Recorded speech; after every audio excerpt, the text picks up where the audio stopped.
Welcome to class 9। जैसा कि आपको पता है कि जो हमारे टेस्ट हैं वो हमारे एमसीक्यू हैं और जो है हमारे फर्स्ट टर्म के जो एग्ज़ाम होंगे वो भी हमारे एमसीक्यू होंगे।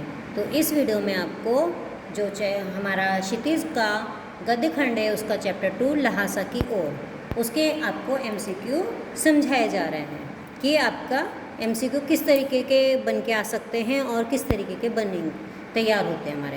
तो देखिए शुरू करते हैं, वीडियो को आप पूरी देखिएगा। देखिए इसमें है पहला एमसीक्यू है मतलब बहुविकल्पीय प्रश्न नंबर 1, लेखक कहाँ जाते हुए रास्ता भटक गया था। चैप्टर है, चैप्टर की रीडिंग हमें डीपली करनी होगी तभी हम आंसर निकाल सकते हैं। कहाँ जा रहा था लेखक, जो रास्ता भटक गया था, लड़कों, तिगड़ी, नेपाल या भारत। तो लेखक कहाँ जाते हुए रास्ता भटक गया था, रणकोर। फिर उसके बाद है नेक्स्ट, तिब्बत में भिक्षु को क्या कहते हैं। जो तिब्बत है वहाँ पे जो भिक्षु होते हैं उन्हें क्या कहा जाता है, भिखारी, बुद्ध के सैनिक, नमस्ते या फिर नमसे। तो तिब्बत में भिक्षु को नमसे कहा जाता है। नेक्स्ट क्वेश्चन है, मंदिर में कितनी पोथियाँ रखी थी। चैप्टर के लास्ट में है ये कि मंदिर में कितनी पोथियाँ रखी थी, 101, 102, 103 या फिर 108। तो कितनी पोथियाँ रखी हुई थी मंदिर में, 103। फिर नेक्स्ट क्वेश्चन है, भरिया किसे कहते हैं। जब आपने चैप्टर की रीडिंग ढंग से कर रखी होगी तो आपको पता चलेगा कि भरिया शब्द कहाँ पर है। तो भरिया किसे कहते हैं, पानी भरने वाले कहार को, भारवाहक कुली को या फिर मजदूरी करने वाले को या फिर पुरोहित को। भरिया किसे कहते हैं, भरिया भारवाहक मतलब वजन ढोने वाले को या मतलब कुली को भरिया कहते हैं। फिर नेक्स्ट क्वेश्चन है, सुमति कौन था। सुमति कौन था, मंगोल भिक्षु, ल्हासा की यात्रा में लेखक का साथी, एक पुरोहित या फिर उपर्युक्त। सभी कथन सही हैं। यहाँ पे उपर्युक्त भी हो सकता है, उपरोक्त भी हो सकता है, मतलब ऊपर कहे गए। मगर सुमति कौन था, मंगोल भिक्षु भी था, ल्हासा की यात्रा में लेखक का साथी भी रहा, फिर वो एक पुरोहित भी था, वो डांडे बेचता था ना, तो इसलिए वो एक पुरोहित भी था। तो इसका आंसर है उपर्युक्त या उपरोक्त सभी कथन सत्य हैं। नेक्स्ट क्वेश्चन है, ल्हासा की ओर पाठ हिंदी गद्य की कौन सी विधा है। मतलब हिंदी गद्य की जो विधाएं हैं, ल्हासा की ओर पाठ कौन सी विधा में लिखा गया। देखिए ऑप्शन, संस्मरण, रिपोर्टाज, डायरी, यात्रा वृत्तांत। तो ल्हासा की ओर में क्या है, तिब्बत की यात्रा का वर्णन है, तो क्या हो गया ये यात्रा वृत्तांत। लेखक ने जो यात्रा की थी, सफ़र करा था, उसके बारे में उसने लिखा है, तो ये यात्रा वृत्तांत हो गया। ठीक है बच्चों, आपको समझ में आ रहा है ना।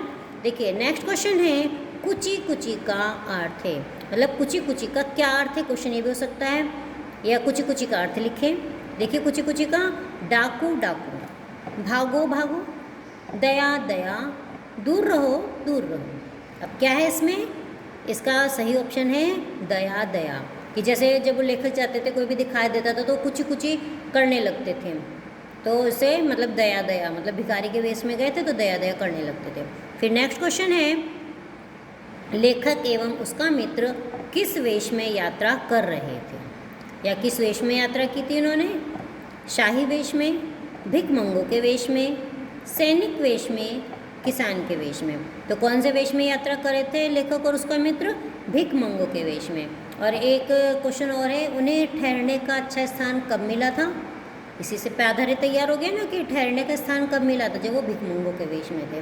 और जब उन्हें ठहरने का स्थान कब नहीं मिला था, झोपड़ी में ठहरना पड़ा था, जब वो एक भद्र वेश में मतलब अच्छे बन के गए थे, तब जो है उन्हें ठहरने के लिए कोई भी स्थान नहीं मिला था, उन्हें एक झोपड़ी में रहना पड़ा था। अभी देखिए नेक्स्ट क्वेश्चन है, लेखक ने दूसरी यात्रा कितने साल बाद की। जब वो दूसरी यात्रा की थी कितने साल बाद की थी, 5 साल बाद, 4 साल बाद, 3 साल बाद या 6 साल बाद। तो लेखक ने अपनी दूसरी यात्रा 5 साल बाद की थी। और कौन से वेश में की थी, भद्र वेश में की थी। नेक्स्ट क्वेश्चन है, तिब्बत में औरतों की स्थिति अच्छी है, यह किस विकल्प से ज्ञात होता है। देखिए इसके ऑप्शन, वे स्वावलंबी हैं, फिर है वे अपने फैसले स्वयं लेती हैं, अपने लिए स्वयं काम चुन ले सकती थी हैं, या फिर नेक्स्ट है वहाँ पर्दा प्रथा नहीं है। तो वहाँ की स्थिति अच्छी है, किस वजह से पता चलता है कि वहाँ पर पर्दा प्रथा नहीं है। इससे पता चलता है कि वहाँ की औरतों की स्थिति अच्छी है। फिर अब देखिए नेक्स्ट क्वेश्चन की ओर बढ़ते हैं, वीडियो को पूरी देखिएगा। नेक्स्ट क्वेश्चन है, यह व्यापारिक ही नहीं सैनिक रास्ता भी था, यहाँ किस रास्ते की बात कही गई है? कि मतलब वो कौन सा रास्ता था, कौन सा रास्ते की बात की गई है? भारत पाकिस्तान के बीच का, भारत जापान के बीच का, नेपाल से चीन जाने का, या नेपाल से तिब्बत जाने का? जो रास्ते की बात की गई है पाठ में वो है नेपाल से तिब्बत जाने का रास्ता था, उसकी बात कही गई थी, क्योंकि लेखक जो है नेपाल से ही तिब्बत होकर जा रहा था, उस समय वही एक रास्ता था। नेक्स्ट क्वेश्चन है, फौजी चौकियों में कौन रहा करते थे? जो वहाँ पर चौकियाँ थी, परित्यक्त जो किला था उसमें, मतलब फौजी चौकियों में कौन रहा करते थे? भारतीय फौजें, नेपाली फ़ौजें, चीनी फ़ौजें, या फिर तिब्बती फ़ौजें? तो वहाँ पर फौजी चौकियों में कौन रहा करते थे? पहले वहाँ पर चीनी फ़ौजें रहा करती थी। फिर नेक्स्ट क्वेश्चन है, हजारों श्वेत शिखर, एक वहाँ पे चैप्टर पढ़ेंगे तो वहाँ पे वर्णन आया हुआ है, हजारों श्वेत शिखर में निहित विशेषण भेद कौन सा है? किसमें कौन सा विशेषण है? देखिए, परिमाणवाचक तथा संकेतवाचक, संख्यावाचक तथा गुणवाचक, गुणवाचक एवं सार्वनामिक, फिर परिमाणवाचक एवं गुणवाचक। अब देखिए, हजारों श्वेत शिखर, शिखर की क्या विशेषता है? श्वेत तो कौन सा हो गया? गुणवाचक हो गया। तो गुणवाचक के हमारे दो मिले, हजारों हैं तो वो है एक संख्या का बोध करा रहा है, तो संख्यावाचक तथा गुणवाचक इसका हमारा आंसर आएगा। अब फिर देखिए नेक्स्ट क्वेश्चन है, डांडे के देवता को कैसे सजाया गया था? लेखक कहाँ जा रहा था? ऊपर देवताओं पे जा रहा था, जहाँ पे बुद्ध वचन की जो है हस्तलिखित पोथियाँ रखी हुई थी, तो वहाँ जा रहा था। तो डांडे के देवता को कैसे सजाया गया था? पत्थरों से, जानवरों के सींगों से, रंग बिरंगे कपड़ों की झंडियों से, या उपर्युक्त सभी से? अब देखिए, जो डांडे के देवता थे वो किससे सजाए गए थे? पत्थरों से भी सजाए गए थे, जानवरों के सींगों से भी सजाए गए थे, रंग बिरंगे कपड़े की झंडियों से। तो इसका आंसर है उपर्युक्त सभी इन चीज़ों से सजाए गए थे। नेक्स्ट क्वेश्चन है, ल्हासा की ओर पाठ के लेखक का नाम। आपसे बार बार ये चीज़ कही जाती है जब हम चैप्टर पढ़ें, तो लेखक का नाम और इसके बाद जन्म, मृत्यु, ये चीज़ हमें ज़रूर पढ़नी है कि इससे रिलेटेड भी क्वेश्चन आता है। तो ल्हासा की ओर पाठ के लेखक कौन है? राहुल सांकृत्यायन, प्रेमचंद, जाबिर हुसैन, हरिशंकर परसाई। तो इसके लेखक हैं राहुल सांकृत्यायन।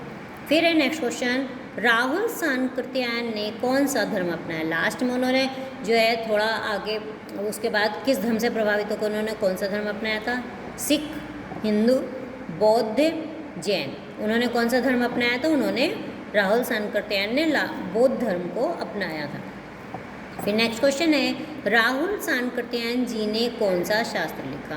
उन्होंने शास्त्र लिखा था अर्थशास्त्र, समाजशास्त्र, नागरिक शास्त्र, या फिर घुमक्कड़ शास्त्र।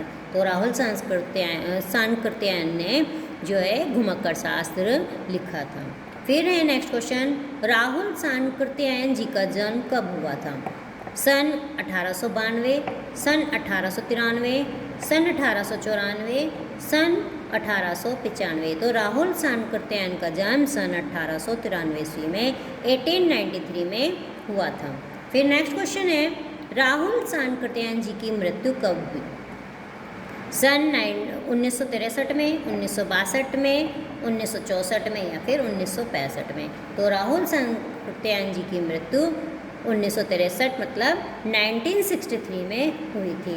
तो बच्चों, आपने वीडियो को पूरी देखा होगा तो आपको पता चल गया होगा कि एमसीक्यू क्वेश्चन हमारे किस तरीके से बनकर आएंगे, और आप चैप्टर की रीडिंग भी ढंग से लगाएं, क्योंकि और भी क्वेश्चन अंदर से बनकर आ सकते हैं। जैसे कि उसमें है कि तिब्बत में उस समय किस चीज़ का कानून नहीं था?